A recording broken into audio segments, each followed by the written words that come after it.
सभी को praise the Lord मेरी ओर से जय मसीह की। आज मुझे जो परमेश्वर ने एक वचन दिया था उसके बारे में आज हम कुछ बातों को सीखेंगे।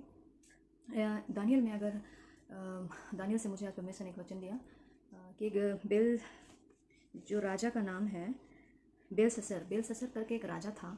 इतना बहुत बड़ा राजा था, उसको सारा चीज़ का सुविधा, धन संपत्ति सब कुछ दी गई थी। पर मुझे परमेश्वर ने जो वचन दिया मैं आपके सामने वो पढ़ना चाहूँगी। दानियल 5:9 में ऐसा लिखा हुआ है, इस पर बेलशस्सर राजा बहुत घबरा गया और भयतूर हो गया, और उसके प्रधान भी बहुत व्याकुल हो गए। जो उसके प्रधान थे, देख रेखाव करने वाले, वो लोग भी क्या हो गए, बहुत ज़्यादा व्याकुल हो गए। तो क्यों ऐसा हुआ, मैं जब मैं पढ़ रही थी तो परमेश्वर ने बोला कि और आगे पढ़ो तो पता चलेगा कि क्यों ऐसा हुआ। ऐसे ही वो लोग खा पी रहे थे, बहुत सारे लोगों को बुलाया, उसने एंजॉय कर रहे थे, पार्टी कर रहे थे, बहुत सारे लोगों को नाच गाने के लिए बुलाया, कई चीज़ों की पार्टी जब कर रहे थे तो क्या उसने क्या देखा ना कि एक उंगली है, सिर्फ उंगली, वो सिर्फ उंगली से कुछ लिखावट हो रहा है उससे, और उसको वो उस चीज़ों को देख के बेचैन हो गया। वो दर्शन देखा, वो मतलब उसको दिखा कि कुछ दीवार या ज़मीन में कुछ लिख रहा है अपने आप, सिर्फ उंगली चल रहा है, इंसान नहीं, सिर्फ उंगली चल रहा है। उसे देखकर वो बहुत बेचैन हो गया। जब मैं पढ़ी तो मैंने सोचा, मुझे और इच्छा हुई जानने का कि वो हुआ क्यों बेचैन, किस बात को लेकर बेचैन हुआ। तो मैं आगे जब पढ़ रही थी कि बेसल राजा बहुत घबरा गया और बहुत ज़्यादा ही भयतूर हो गया। क्यों हुआ, वो इतना ज़्यादा अच्छा से एंजॉय करा था, तो राजा था इतना, तो उसके मन में क्यों इतने ज़्यादा व्याकुल पाई गई, क्यों इतना घबरा गया, क्यों इतना डर गया। तो हम लोग देखेंगे कि 17 और 18 में देखेंगे दानियल उसके बारे में कि पहला जो दर्शन था उसको वो मतलब वो दर्शन देख के वो घबरा गया और बहुत सारे लोगों को बोला कि किसी को बुलाओ, ये दर्शन का मतलब समझाए, मुझे बताए, इसका मीनिंग क्या है क्या है। बहुत सारे लोगों को बुलाया उसने, जो पहले के ज़माना में जो दर्शन के लिपि थे, जो भेदों को बताया करते थे, पंडितियों को, ज्योतिषियों को बुलाया, कसदियों के अन्य प्रधानों को बुलाया, पर उनमें से किसी ने उसे दर्शनों को नहीं बता पाया। लास्ट में क्या हुआ, उसने दानियल के बारे में सुना था, फिर क्या क्या उसे दानियल को बुलाया गया। फिर दानियल को बोला कि मैं तुझे ये दूंगा वो दूंगा। तो उसने क्या बोला कि आप अपना धन संपत्ति अपने पास रखिए, ऐसे करके बोला। फिर उसे बताया कि मैंने ऐसा देखा, दीवार में उंगली ऐसा कुछ लिख रही थी। तो यहाँ पे मैं आप डायरेक्ट पढ़ देती हूँ, उसमें ऐसा लिखा हुआ है 25 में, जो शब्द लिखे गए थे वे है माने तके और उपसीन। इस लेख का अर्थ यह है कि माने अर्थात परमेश्वर तेरे राज्य के दिन गिन कर उसका अंत कर दिया है। वो और घबरा गया कि उसका दिन कम हो गया है और अंत करने का सोच लिया है। और 27 में अगर पढ़ेंगे, तकेल का मीनिंग वो बता रहा था। तकेल का मतलब है अर्थात जो मानो तराजू में तोला गया और हल्का पाया गया है।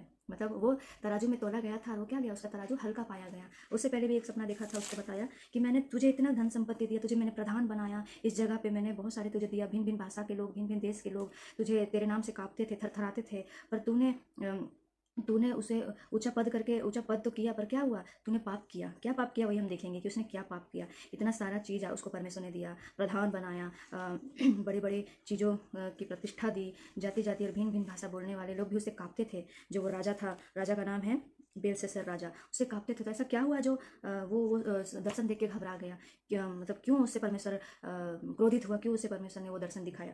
तो डायरेक्ट मैं पढ़ूंगी कि वो क्या करता है, एक उसके घर में एक फंक्शन होता है, और फंक्शन होने के दौरान वो क्या करता है, हम लोग यहाँ डायरेक्ट पढ़ेंगे। 23 में यहाँ लिखा हुआ है, वरन तूने स्वर्ग के प्रभु के विरुद्ध सिर उठाकर उसके भवन में पात्र मंगवाकर अपने सामने रख रखाव के लिए, और प्रधानों और रानियों और रखेलियों समेत तूने उसमें उनमें दाखमधु पिए। देखिए वो क्या पाप किया। और चांदी सोने और पीतल लोहे और काठ पत्थर के देवता को तूने, ना वे देखते हैं, ना सुनते हैं, ना कुछ जानते हैं, उसकी तू स्तुति की, परंतु परमेश्वर जिसका हाथ तेरा प्राण है और उसके वश में तेरा सब चलना फिरना है, उसका सामना तूने नहीं किया। देखिए परमेश्वर ने इसी बात से उससे क्या हुआ, क्रोधित हुआ। वो क्या किया, बहुत सारे लोगों को बुलाया, पार्टी रखा, रानी को बुलाया, रखेलिया को बुलाया, जरूर वे विचार किया होगा। और वे विचार करने के बाद वो बहुत सारी चीज़ों को क्या यहाँ पे लिखा है कि वो दाख मधु भी पिया, मतवाला हो गया।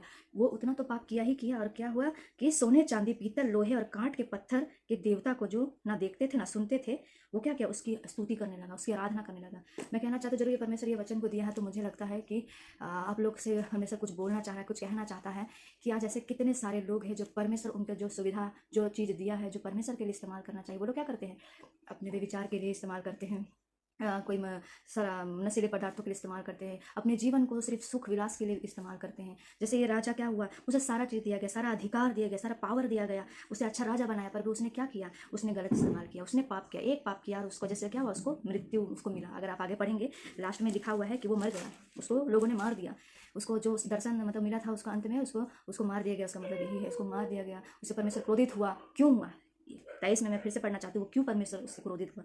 23 में लिखा 5:23 दानियल का, बोले तूने स्वर्ग के प्रभु के विरुद्ध सिर उठाकर उसके भवन के पात्र मंगवाकर, उसका भवन का पात्र मंगवाकर अपने सामने रखवा लिया। उसका जितना भी सामान था मंदिर का, भवन का, जितना भी सारी चीज़ों को अपने राजमहल में मंगवा लिया, और प्रधानों और रानियों और रखेलियों समेत तूने दाखमधु पिया। प्रधानों को भी बुलाया, रानियों को भी बुलाया, रखेलिया, उससे विचार भी किया उन लोगों ने। और क्या किया, चांदी सोने पीतल लोहे काठ और पत्थर के देवता जो ना सुनते हैं जो ना देखते हैं, क्या क्या उसको दंडवत किया, उसको पूजा किया। देखिए आज हमारे संसार में भी ऐसे कितने सारे लोग हैं जो परमेश्वर पसंद नहीं करता है। वो चर्च तो जाते हैं, वे विचार भी करते हैं, वो चर्च तो जाते हैं, 10 लड़का लड़की लोग से बात भी करते हैं, वो चर्च भी जाते हैं, डिस्को में भी जाते हैं, वो चर्च भी जाते हैं, संगति भी करते हैं, आराधना भी करते हैं, इस मुंह से परमेश्वर की बड़ाई भी करते हैं, इस मुंह से शराब भी पीते हैं, सिगरेट भी पीते हैं, खैनी भी खाते, तम्बाकू भी खाते, सब कुछ खाते। परमेश्वर कैसे आपको आपसे प्रसन्न रहेगा। जैसे ये राजा को क्या हुआ, वो जब ऐसा कर ही रहा था, यहाँ तक ये नहीं, वो क्या क्या, वो जो भवन था परमेश्वर का पवित्र भवन से सामान मंगवा कर अपने राजमहल रखवा के उसके सामने सारी चीज़ को वे विचार किया, रानियों को बुलाया, रखेलियों को बुलाया, जो चांदी सोने के पीतल जो पत्थर के थे वो सबको, जो काठ के थे पत्थर के थे, देवता बना के उसको क्या किया, उपासना की। आज हमारे जीवन में भी ऐसे ही, संसार में हम थोड़े से मजा के लिए हम चले जाते हैं, थोड़ा सा विचार करने के लिए चले जाते हैं, स्मोक करते हैं, जो हमारा परमेश्वर मन में रहता है, हम अपने मन को वे विचार, परमेश्वर ने क्या, अगर तुम्हारे मन में भी अगर किसी के प्रति आपने तूने गंदा सोचा तो तूने वे विचार कर लिया। तो मैं यही कहना चाहती हूँ, जरूर आज परमेश्वर ने मुझे ये वचन दिया है, जरूर मेरे लिए, आपके लिए, सबके लिए होगा, कि आज हमारा परमेश्वर हमें पवित्र कहना चाहता है। इस राजा जो नाश हो गया, जो विचार में गिर गया, कई रानी रखेलियों को बुलाया, जो परमेश्वर का पवित्र सामान, जो चीज़ें थी, जो पवित्र चीज़ें थी, उसको ला के अपने भवन में रख लिया, और काठ पत्थर और कितने चीज़ें ऐसे जो पत्थर के थे उसको देवता करके भगवान मान के उसके ऊपर आराधना की। आज हम कितने ऐसे मसीह लोग हैं जो आज परमेश्वर को दुखी करते हैं, शोकित करते हैं। आज हमें परमेश्वर ने यहाँ रखा है, पर भी हम क्या करते हैं, हम दूसरों को प्रभु का स्थान देते हैं, हम चोरी करते हैं, हम इस मुँह से जो परमेश्वर की आराधना में करते हैं, इस मुँह से हम शराब भी पीते हैं, सिगरेट भी पीते हैं, खैनी भी खाते हैं, गुटखा भी खाते हैं, तरह तरह की चीज़ों को करते हैं। जो मन में, हमारे दिल में, हमारे जीवन में परमेश्वर रहता है, उसको हम क्या करते हैं, क्षण भर के अभिलाषाओं के लिए हम खो देते हैं। आज हम अपने जीवन को, पढ़ाई के लिए, हम अपना जीवन को ऐसे व्यतीत करते हैं जैसे कि हम इस संसार में सिर्फ ऐश मौज और मजा मस्ती करने के लिए। मैं कहना चाहती हूँ, हमें परमेश्वर ये वचन के द्वारा बातचीत करना चाहता है कि जैसे वो राजा इस सारे सुख विलास के लिए अपना प्राण खो बैठा, मैं कहना चाहती हूँ, अगर जवान, अगर बेटा बेटी या कोई माता पिता देख रहे हैं, तो मैं कहना चाहती हूँ परमेश्वर ने इस पृथ्वी पर आपको कुछ मकसद के लिए रखा है। इस राजा की तरह अपना मृत्यु, अपना जीवन नाश न करे। जैसे वो मर गया, उसे परमेश्वर ने क्या किया, वो नहीं रहा, वो मर गया,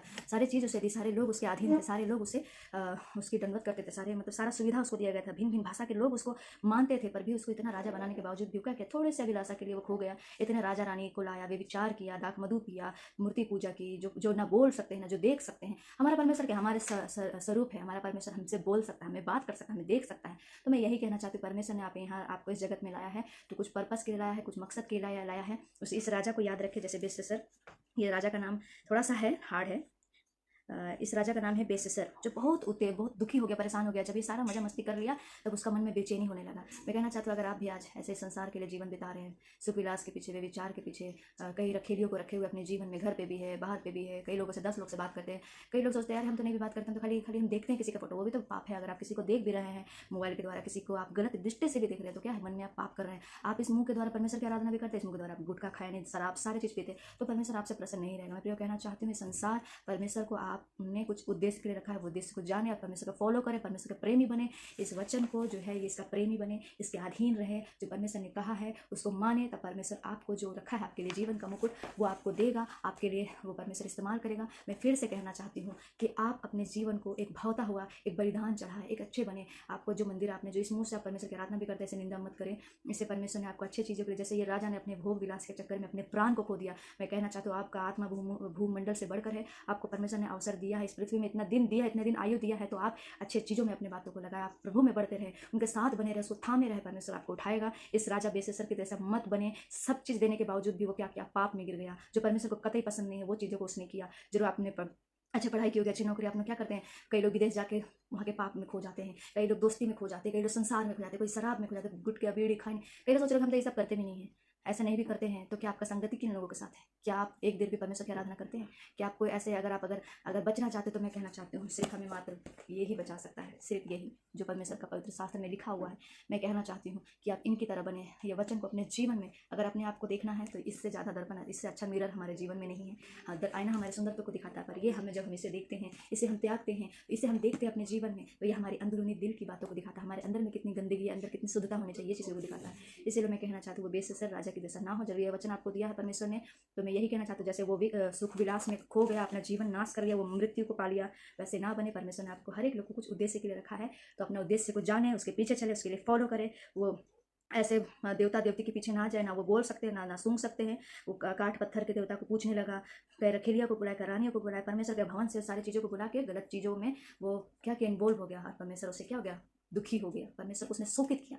हमारा जीवन भी, हमारे जीवन में परमेश्वर, हमारा परमेश्वर कहाँ रहता है, हमारे अंदर, हमारे दिल में रहता है। हम उनके मंदिर है। इस मंदिर को आप किस तरह साफ सुथरा रख सकते हैं, सिर्फ इस वचन के द्वारा। तो मैं यही कहना चाहती हूँ, अगर आपके मंदिर अगर अभी गंदा है तो अभी आप साफ करें परमेश्वर के वचन से, उसकी आराधना, उसकी संगति, संसार की अभिलाषाओं से भाग के परमेश्वर के लोगों के साथ संगति करें। इस वचन के द्वारा सभी को आशीष मिले, सभी को प्रेज दो।